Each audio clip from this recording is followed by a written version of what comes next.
மனிதனின் நிரந்தர தேடல். ஸ்ரீ ஸ்ரீ பரமஹம்ச யோகானந்தர். இறைவனில் உள்ளது எல்லா இன்பமும். நமது வாழ்க்கையின் பல்வேறு அனுபவங்கள் அனைத்தின் மூலமாக இறைவன், அவனது ஆனந்தம், அவனது அருட்கிளர்ச்சி, உண்மையான வாழ்வு, உண்மையான ஞானம், உண்மையான மகிழ்ச்சி, உண்மையான புரிந்து கொள்ளும் தன்மை ஆகியவற்றை தனது எல்லையற்ற கருணையின் காரணமாக நமக்கு தந்தருளுகிறான். ஆனால் இறைவனுடைய மகிமை ஆன்மாவின் அமைதியிலும் அவனுடன் ஆழ்ந்த தொடர்பு கொள்ள வேண்டும் என்ற மனத்தின் அகமுக முயற்சியின் தீவிரத்திலும் மட்டுமே வெளியாகின்றது. அங்கேதான் நாம் உண்மையை காண்கிறோம். வெளிப்புறத்தில் மாயை அதிக வலிமையுள்ளதாக இருக்கிறது.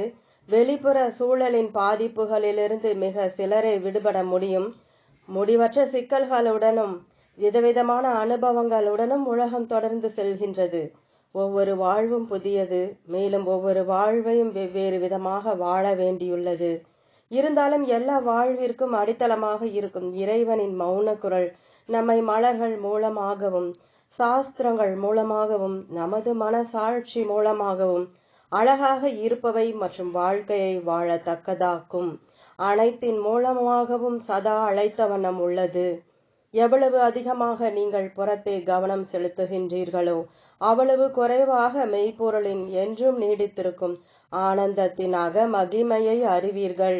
அகத்துள் நீங்கள் அதிக கவனம் செலுத்தும் போது புறத்தே இருந்து வரும் இடுக்கண்கள் வெகுவாக குறையும். ஆனால் உலக சகவாசம் மற்றும் சுற்றுச்சூழலின் தாக்கங்களாலும் தீய பழக்கங்களாலும் பெரும்பாலான மக்கள் இந்த உண்மையை புரிந்து கொள்வதில்லை. சுற்றுச்சூழல் உங்களை ஏறக்குறைய கவர்ந்து விடுகிறது. அது ஆழ்ந்த உண்மைகளை பற்றி சிந்திப்பதற்கு உங்களை ஒருபோதும் அனுமதிப்பதில்லை. என்சிடினஸில் உள்ள இந்த அழகான இடத்தில் கூட ஆன்மீக வளர்ச்சியை நாடும் தூய நோக்கம் இல்லாது சில மாணவர்கள் வந்திருப்பதை நான் கண்டுள்ளேன். இறைவனை நீங்கள் காண வேண்டும் என்று விரும்பிவிட்டால் அவனை நீங்கள் எங்கும் காண முடியும். பழக்கங்கள் கொல்லும் தன்மை வாய்ந்தவை. அவை அழித்துவிடும். உங்களிடம் உள்ளதை வைத்து நீங்கள் மகிழ்ச்சியுடன் வாழ கற்றுக்கொள்ள வேண்டும். உங்களிடம் ஏற்கனவே வருவதை விட அதிகமாக வேறு எதனையும் விரும்பாதீர்கள். உங்களுக்கு என்ன தேவை என்பது தெய்வ பிதாவிற்கு தெரியும். முடிவின்றி மகிழ்ச்சியுடன் வாழ்வதற்கு மிகச்சிறந்த மார்க்கம் இறை உணர்வுடன் இருப்பதாகும். இறை அனுபூதிதான் உங்களுடைய அதிமுக்கியமான விருப்பமாக இருக்க வேண்டும். அவனுடன் இருக்க வேண்டும் என்ற தீர்மானமே உங்களுடைய உணர்வில் முதலானதாக இருக்க வேண்டும். நான் அனைத்தையும் இறைவனிடம் ஒப்படைத்து விட்டேன். இன்னும் கொடுப்பதற்கு என்னிடம் ஒன்றுமில்லை. மேலும் இறைவனை காண்பதே வாழ்வின் ஒரே நோக்கம் என்பதை நான் ஏற்கனவே உணர்ந்துள்ளேன். இறைவனை காண்பதே வாழ்க்கையின் நோக்கம் என்பதில் அநேகருக்கு சந்தேகம் இருக்கலாம். ஆனால் வாழ்க்கையின் நோக்கம் ஆனந்தத்தை அடைவதே என்ற கருத்தை அனைவரும் ஏற்றுக்கொள்ள முடியும்.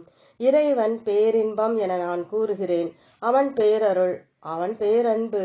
உங்களுடைய ஆத்மாவின் என்றுமே விலகாத பேரானந்தம் அவன். ஆகவே அந்த பேரின்பத்தை அடைய நீங்கள் ஏன் முயலக்கூடாது? அதை வேறு எவரும் உங்களுக்கு தர இயலாது. அது நீங்களேதான் காண வேண்டும். இயற்கையின் சக்திகள் உலக இன்பங்களை உங்களுக்கு இடைவிடாமல் கொடுக்க முயல்கின்றன. ஆனால் இந்த நிலையற்ற நிறைவுகள் துன்பத்திலும் கசப்புணர்விலும் மட்டுமே முடிவுறுகின்றன. சலுகைகள் பல பெற்ற ஒரு மனிதரும் கூட எல்லாவற்றையும் பெற்றிருப்பவர் போல் தோன்றினாலும் மகிழ்ச்சி இல்லாமல் இருக்கலாம். உலக பொருட்களால் நீங்கள் ஒருபோதும் நீடித்த திருப்தியை அடைய மாட்டீர்கள். அவை பொய்யான அமைதியையும் மனநிறைவையும் மட்டுமே அளிக்கின்றன. பேராசைகளினால் முழு உலகமுமே பெரும் குழப்பத்திற்குள் மூழ்கடிக்கப்பட்டுள்ளது. பேராசை யுத்தத்தை உண்டாக்குகிறது, வேறொன்றும் அதை உண்டாக்கவில்லை. இந்த வாழ்க்கை போரில் தன்னையே வெற்றி கொள்பவனே மாபெரும் வெற்றியாளன். இந்த லட்சியத்திற்கு எதிராக செயல்படும் அனைத்தும் பணம், புகழ், ஆசைகள் நமது அமைதிக்கும் சந்தோஷத்திற்கும் ஒரு கேடு ஆகும். வாழ்க்கையின் உண்மையான மதிப்பீடுகள் மீது மன ஒருமுகப்பட்ட மக்கள் கற்றுக்கொண்டால் அவர்கள் உண்மையான சந்தோஷத்தை காண்பர். ஆனால் அவர்கள் உலக ஆசைகளால் திசை திருப்பப்படுகின்றனர். நான் தேர்ந்தெடுத்துள்ள மார்க்கத்திலிருந்து எந்த ஒரு சபலமும் என்னை திசை திருப்ப முடியாது என்பதை காண்கிறேன். இறைவன் எனக்கு அளித்துள்ள வல்லமையின் மூலம் நான் ஆயிரக்கணக்கானோரை வசப்படுத்த முடியும். ஆனால் அந்த வழி எனக்கு நன்மை பயக்காது. என்று எவ்வாறாயினும் ஆயிரக்கணக்கானோரை வசப்படுத்துவதை நான் விரும்பவில்லை. இறைவனில் தங்களை நிலை நிறுத்தியுள்ள உண்மையான பக்தர்களை காண நான் விரும்புகிறேன். இறைவனை நேசிக்கும் ஆன்மாக்கள் இங்கு வருவார்கள். மேலும் வாழ்க்கையின் இறுதி வரை எவரின் உற்சாகம் நீடிக்குமோ அவரே அவனை காண்பர். இறைவனை உண்மையாக விரும்புபவரிடம் அவன் வந்தே ஆக வேண்டும். இறைவனை நீங்கள் ஏமாற்ற முடியாது, ஏனெனில் அவன் உங்களுடைய எண்ணங்களின் நேர் பின்னே அமர்ந்திருக்கிறான். நீங்கள் என்ன எண்ணுகிறீர்கள், எதை விரும்புகிறீர்கள் என்பதை அறிவான். நீங்கள் உங்கள் உள்ளத்தில் உலகை உண்மையாக துறந்து அவனுடன் ஆழ்ந்த அகத்தொடர்பு கொள்வதை நாடுவீர்களானால் அவன் உங்களிடம் வருவான். ஆனால் நீங்கள் அவனையே விரும்புகிறீர்கள், வேறு எதையும் அல்ல என்பது உங்களுக்கு கட்டாயம் தெரிய வேண்டும். அவனுக்காகிய அந்த ஆசை உங்களுடைய இதயத்தில் வேரூன்றி விட்டால் அவன் வந்தேயாக வேண்டும். வாழ்வதற்கான ஒரே பொருள் இறை உறவு, அதாவது ஆழ்ந்த இறை தொடர்பு மட்டுமே. அதனால்தான் இயேசுவும் அறுப்பு மிகுதி, வேலையாட்களோ கொஞ்சம் என கூறினார். உண்மையை வாழ்ந்து காட்டிய இயேசுவின் வார்த்தைகளை நம்புங்கள். பிதாவை, இவர்களை மன்னியும், தாங்கள் செய்கிறது இன்னதென்று அறியாதிருக்கிறார்களே என அவர் உரைத்ததை விட இறைத்தன்மையின் மேலான உதாரணம் வேறு ஏதாவது ஒன்று இருந்ததுண்டோ? ஒவ்வொருவரும் அடுத்தவரை விட அதிகமாக பணம் உடையவராக இருக்க வேண்டும் என விரும்புகின்றனர்.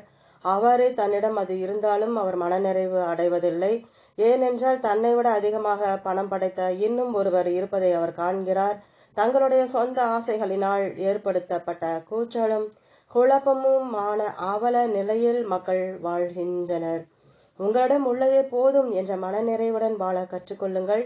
அமெரிக்காவில் சராசரி மனிதர் ஐரோப்பா அல்லது இந்தியா அல்லது வேறு எந்த நாட்டிலும் உள்ள சராசரி மனிதரிடம் உள்ளதை விட அதிகமாக வைத்திருக்கிறார். இருந்தும் அவர் சந்தோஷம் உள்ளவராக இல்லை. அவர் ஏக்கங்களும் காவலைகளும் எரித்து விடுகின்றன.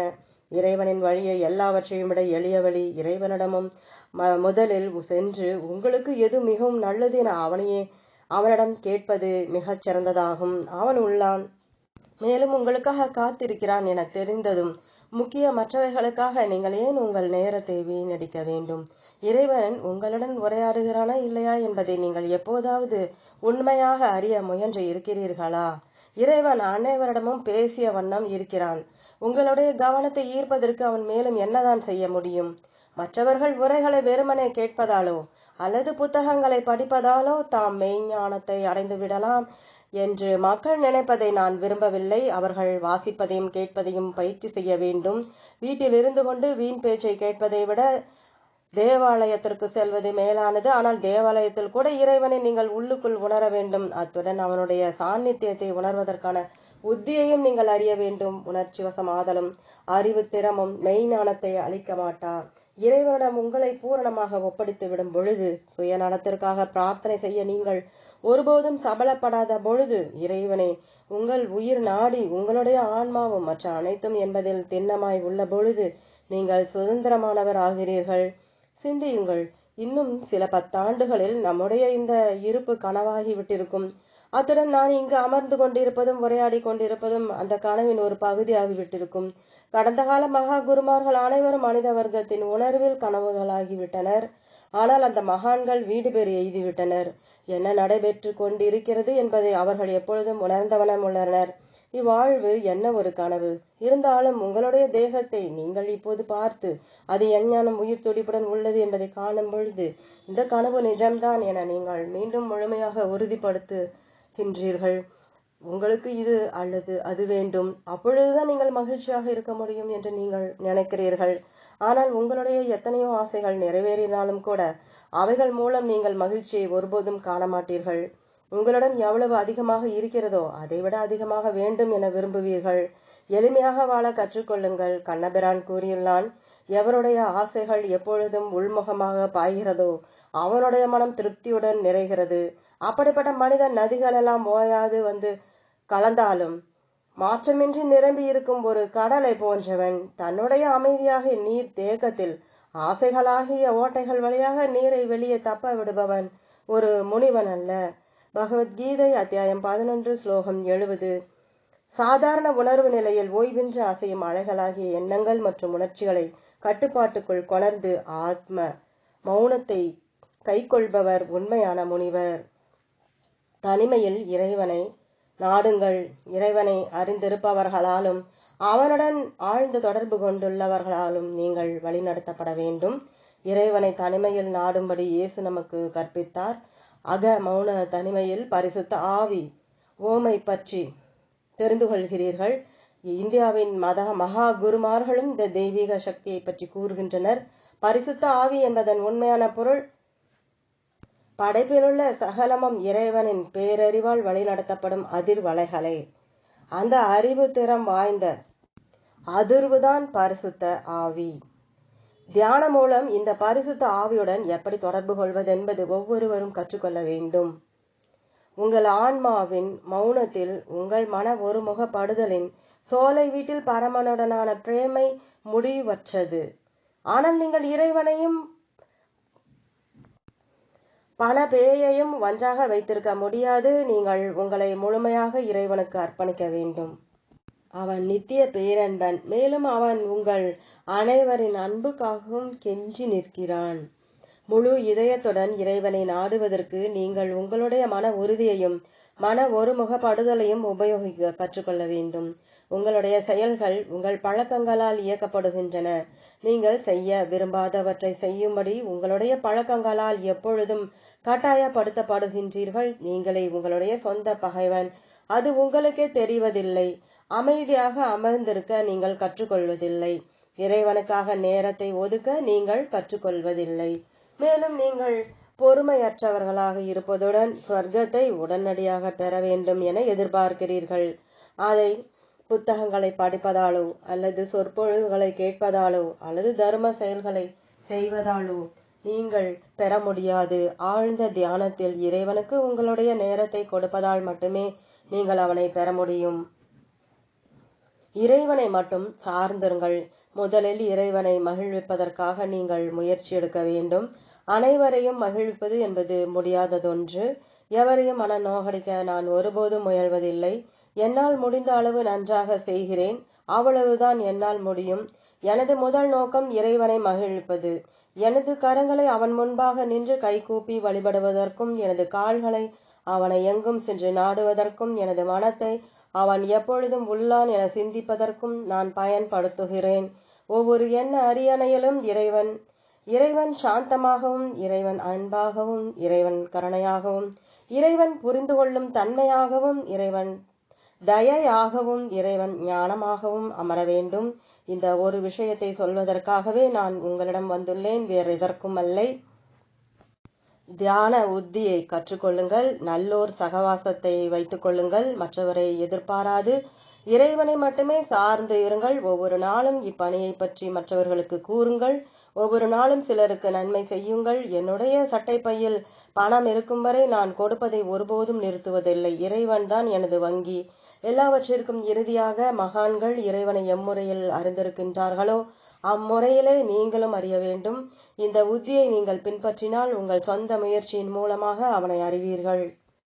ஒரு நாள் நான் எனது குருதேவ ஸ்ரீ யுக்தேஸ்வரரை பற்றி எண்ணிய வண்ணமும் அவரை பற்றி வியந்த வண்ணமும் இந்த ஆசிரமத்திற்கு வெளியே உலாவிக் கொண்டிருந்தேன். இந்த ஆசிரமத்தை நான் அனுபவித்து மகிழ்கிறேன் என்றும் இதை என்னுடன் பகிர்ந்து கொள்ள அவர் இங்கு இல்லை என்பதையும் எண்ணி மனவேதனையுற்றேன். அவர் திடீரென வானில் தோன்றி, இந்த இடத்தை நீ மட்டும்தான் அனுபவித்து மகிழ்கிறாய் என எண்ணுகிறாய், அதை நான் எல்லா இடத்திலிருந்தும் அனுபவித்து மகிழ்கிறேன் என கூறினார். இறைவனுடன் இரண்டர கலக்க நீங்கள் முயல வேண்டும். தினமும் தியானம் செய்வதுடன் இறைவனை ஆழ்ந்து நேசிக்கவும், அத்துடன் உங்களை நீங்கள் நேசிப்பது போல் உங்கள் அண்டை வீட்டாரை நேசிக்கவும் கற்றுக்கொள்ளுங்கள். போர் ஏற்படாமல் தடுப்பதற்கு இது மட்டுமே ஒரே வழியாகும். ஆன்மீக கூட்டுறவு வேண்டும். ஆன்மீகமன்றி தேசிய அளவிலோ அல்லது தனி மனித அளவிலோ சந்தோஷம் இருக்க முடியாது. அத்துடன் சந்தோஷம் தனி மனிதனிடமிருந்து ஆரம்பிக்க வேண்டும். உடல், பணம், குடும்பம், நீதி அல்லது ஆன்ம சம்பந்தப்பட்ட எல்லா தொல்லைகளுக்கும் ஆழ்ந்த இறை தொடர்பு மட்டுமே ஒரே தீர்வு ஆகும். நீங்கள் இறைவனுடன் ஒன்றிணைந்துள்ளீர்கள். இறைவனின் ஒரு குழந்தை. அண்ட சராசரத்தின் அரசனான இறைவனின் இளவரசன் என்று உணர்வதால் மகிழ்ச்சி வந்தடைகிறது. நீங்கள் பிச்சை கேட்கும் ஒரு குழந்தை அல்ல. உங்கள் தெய்வ தந்தையை பற்றி நீங்கள் அறியாதபடியால் உங்களை நீங்கள் தேகத்தினுள் சிறை வைத்துள்ளீர்கள். இந்த சிறையிலிருந்து நீங்கள் உங்களை விடுவித்துக் கொள்ள வேண்டும். என்ன நேரிடனும் சரி, உங்கள் சித்தத்தை இறைவனிடம் நிலைநிறுத்த வேண்டும். அப்போது பேரமைதியையும் பேரானந்தத்தையும் காண்பீர்கள். எனது பக்தர்கள் தங்களுடைய சித்தத்தை முழுவதும் என்னிடம் வைத்து தங்களுடைய ஜீவன்களை என்னிடம் சரணடைய செய்து ஒருவருக்கொருவர் விலக்கி கொண்டு என்னையே எப்பொழுதும் போற்றி மன நிறைவுடனும் ஆனந்தத்துடனும் இருக்கிறார்கள். பகவத்கீதை அத்தியாயம் 10 ஸ்லோகம் 9. ஓம். தொடரும்.